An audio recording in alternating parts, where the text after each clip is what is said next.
This is the story of Sarah, a 14-year-old girl from a small town in rural Ohio, USA. She didn't grow up in a normal home.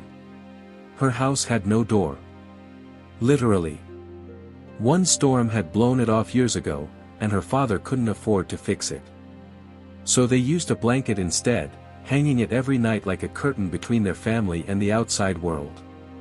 Sarah lived with her parents and her younger brother, Michael. Her father worked odd jobs, mowing lawns, repairing fences, anything that could bring home a few dollars. Her mother was sick. Too weak to work. Too proud to beg. But every evening, she still cooked dinner for the family, even if it was just rice and canned beans. They didn't have much. But they had each other. School wasn't easy for Sarah.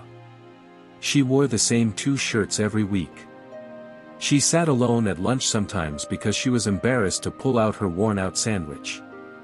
Kids whispered. Teachers noticed. But no one said anything. Except for one teacher, Mrs. Langston. Mrs. Langston was a literature teacher, quiet but observant. One day, she handed Sarah a notebook and said, "Write your world. Even if no one ever reads it." That night, Sarah began writing. Not poetry. Not fiction. Just life. She wrote about the sound of the wind through the curtain door.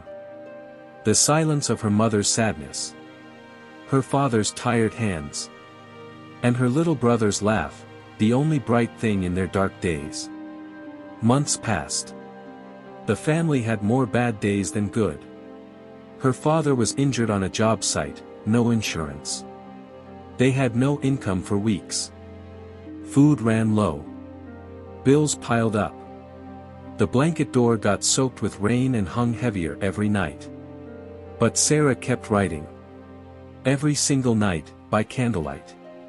Until one day, she brought her notebook back to Mrs. Langston. The teacher read it. Cover to cover. Word by word. And cried. 2 weeks later, Sarah was invited to a local youth writing contest. She didn't want to go, she was scared. She had no nice clothes. No confidence. No belief in herself. But her father said one sentence that changed everything. You don't need to look rich to sound brave.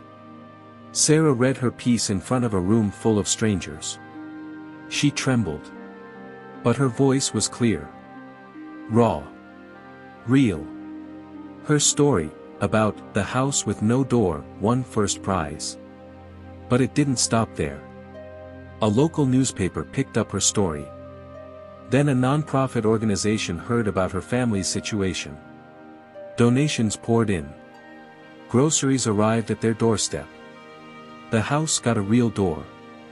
Her father was offered a full-time job. Her mother received proper medical care. And Sarah?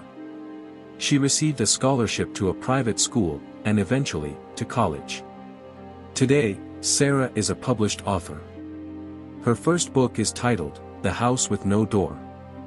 It's not a story of pity. It's a story of strength. Of a family who never gave up, even when life tried to shut them out.